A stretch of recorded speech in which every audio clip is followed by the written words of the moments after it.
viewers, I am Sanjay. Welcome once again to the channel Speaking English Skill. Today's topic is action word. मेरा पहला video में हमने जाना listening versus speaking.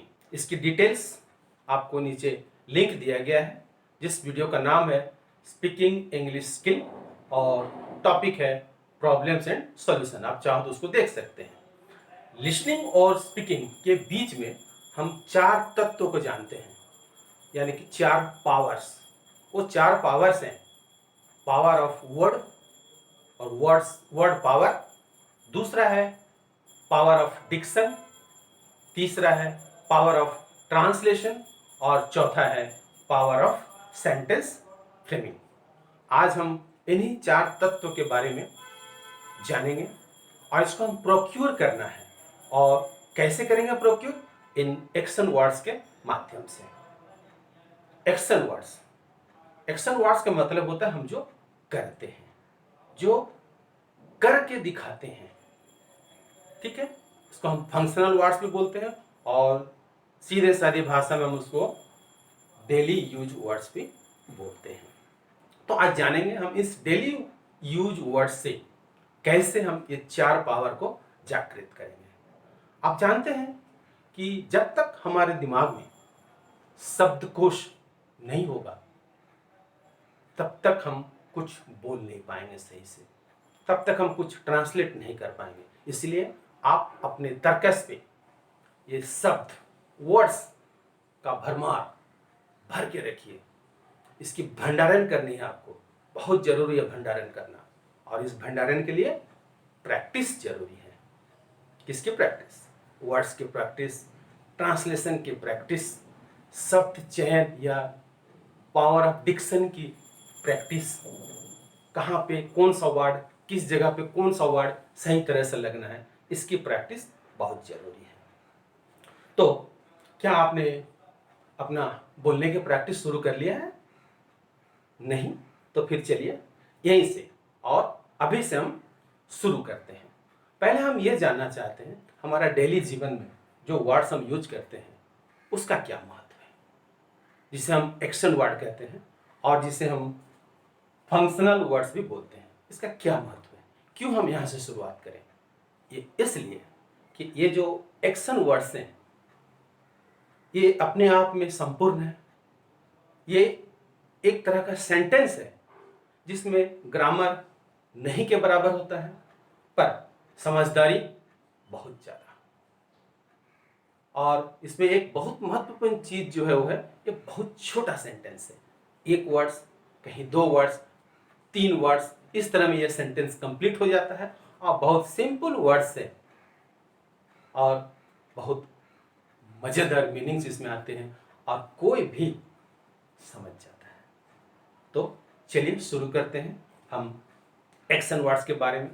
सबसे पहले आज हम जानेंगे ये एक्शन वर्ड्स जो हम अपने दिमाग में जमा करते हैं, वर्ड्स के जो पावर बढ़ाते हैं, ये हम कैसे ट्रांसलेट करते हैं। तो आपके बोर्ड में दिया जा रहा है चार छोटा सेंटेंस है हिंदी में। तुम्हारा खाना खाओ, तुम तुम्हारा खाना खाओ, अपना खाना खाओ, तुम अपना खाना खाओ। चलिए आपके पास में जो भी वर्ड्स है उससे आप ट्रांसलेट कीजिए। तुम्हारा योर, खाना फूड, खाओ इट। यहाँ पे तुम यू योर फूड इट, यहाँ पे अपना खाना खाओ ओन फूड इट, जो हमारा लेमन ट्रांसलेशन है तुम अपना खाना खाओ योर ओन फूड इट। आप ध्यान से देखिएगा तो हिंदी के जो चारों सेंटेंस है उसमें हमें परफेक्ट समझ में आ रहा है। इंग्लिश भी जो बोल रहे हैं हम समझ में आ रहा है कि अपने खाने खाने के लिए बोला जा रहा है, पर क्या ये सेंटेंस फ्रेमिंग सही है? हमारा वर्ड पावर के हिसाब से हमने तुम्हारा के लिए योर, खाना के लिए फूड, अपना के लिए ओन, तुम के लिए यू, वर्ड तो हमने यूज कर लिया, बट ये प्रॉपर ऑर्डर में नहीं आ रहा है। अब इसको ऑर्डरिंग करना है। डिक्शन हमने चयन किया, अपना ओन, ये डिक्शन से हमने चयन कर लिया। वर्ड पावर से हमने सभी हिंदी वर्ड्स के इंग्लिश वर्जन लिख लिया, ट्रांसलेशन हो गई। अब टाइम आता है सेंटेंस बनाने का। तो कौन सा सेंटेंस सही है, किससे बनाए हम सेंटेंस, ट्रांसलेशन के हिसाब से, वर्ड पावर के हिसाब से और डिक्शन के हिसाब से सारे सही हैं। तो बट सही क्या है, क्या लिखना चाहिए इंग्लिश में, इन सब के मतलब, तो इसको हम लोग लिखेंगे ईट योर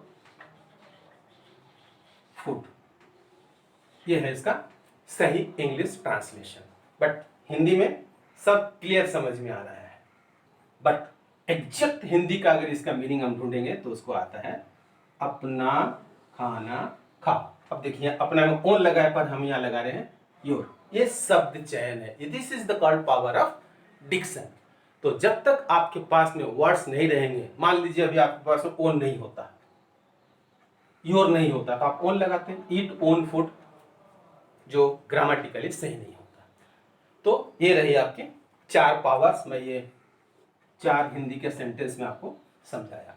अब आगे आपको प्रैक्टिस करनी है इस छोटे छोटे वर्ड्स वाले सेंटेंस, और मैं आज यहाँ पे आपको 40 से 50 वर्ड्स देने वाला हूँ प्रैक्टिस करने के लिए। आपको रेगुलर प्रैक्टिस करना है, सही मैंने बोलूँ तो आपको रटना है। आप जब तक नहीं रटोगे ये वर्ड्स, आप इंग्लिश फ्लुएंटली नहीं बोल पाओगे। एक चीज और, मैंने 2 वर्ड्स अभी यूज किया था आपके पास में, प्रोक्यूर। प्रोक्यूर मतलब हासिल करना, कैसे, मेहनत से हासिल करने का इंग्लिश होता है प्रोक्यूर। इसको भी आप अपने तर्कस में डालिए। क्राइम, रटना, इससे भी अपनी तर्कस में डाल लीजिए। एक और वर्ड मैं दे रहा हूं, हाँ आपको अभी अभी मैंने कहा था कि मैंने आपको 40 से 50 वर्ड दूंगा, आप उसको देखना और उसको प्रैक्टिस करना। आप इस देखने का एक और बढ़िया इंग्लिश वर्ड मैं दे रहा हूं आपको,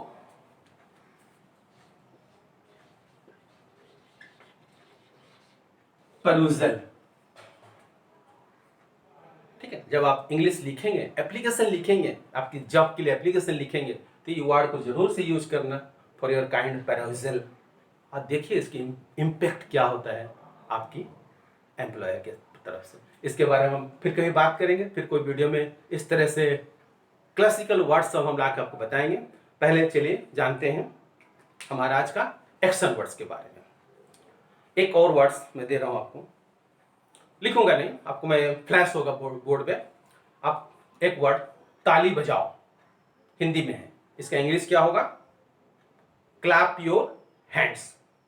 क्लैप योर हैंड नहीं, क्योंकि एक हाथ से ताली नहीं बजती है, इसलिए क्लैप योर हैंड्स, HANDS। ठीक, दूसरी है अपनी कक्षा साफ करो, क्लीन योर क्लासरूम।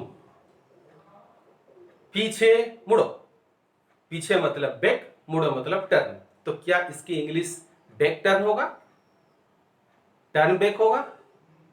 नहीं, एग्जैक्ट सही इंग्लिश है अबाउट टर्न। तो ये अबाउट का फिर मीनिंग बदल जाता है जब कोई दूसरे जगह में यूज होता है। अब भी उसको बताएंगे उसके बारे में, फिर से है। नेक्स्ट वर्ड कम इन, है ना, छोटा वर्ड है कम इन। सेंटेंस बोलिए इसको, कम इन, अंदर आओ। Go back, bang the table मतलब टेबल बजाओ। बाउंस द बॉल, बॉल गेंद को उछालो। ब्लो द बलून्स, बलून्स फुलाओ। Close your eyes, drink water. Close the door, join your hands, arrange your furniture, burst the balloon. All right, come here, dress neatly, hold your ears, है ना, go there, kick the ball,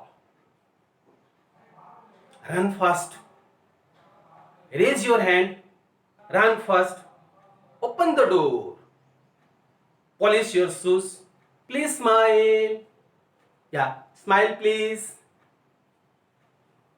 show your copy classroom पे, speak loudly, sit properly, touch the ground, take bath, walk in the classroom, wash your hands, touch the wall, tap your feet, stand up, cover your face, catch the ball, close the window. Next video में हम आपको polite words के बारे में बताएंगे। आज उसकी एक सैंपल दिखाता हूं।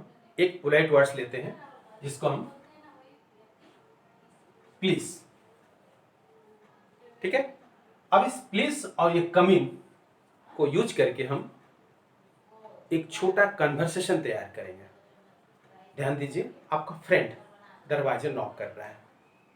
आपने दरवाजा खोला, देखा सुहाना खड़ी है, तो आप क्या कहोगे? Suhana please come in. Suhana please come in. क्या क्या यूज हुआ मैंने? प्लीज, कम इन और नाम जोड़ा उसका। इसमें आपकी एक सेंटेंस तैयार हो गई और आप पोलाइटली उसको अंदर इनवाइट भी कर लिया, ठीक। उसके बाद एक और पोलाइट वर्ड पूछनी है क्वेश्चन फॉर्मेट में। हाउ आर यू सुहाना? सुहाना का आंसर होगा I am fine, what about you. अब देखिए यहाँ अबाउट का यूज, व्हाट अबाउट यू, तुम कैसी हो। आई एम फाइन पहले बताया उसने, मैं अच्छी हूं। अब तुम कैसी हो, व्हाट अबाउट यू। तो यहाँ पे अबाउट और वहां पे अबाउट टर्न, दोनों जगह में मतलब बदल जा रहा है। यह है इंग्लिश। तो शब्द चयन, शब्दकोश और शब्द चयन बहुत जरूरी है। तो अब हमारा वीडियो आपको कैसा लगा? आप अगर अच्छा लगा तो उसको लाइक कीजिए, सब्सक्राइब कीजिए, शेयर कीजिए और घंटी बजाना मत भूलें। Thank you.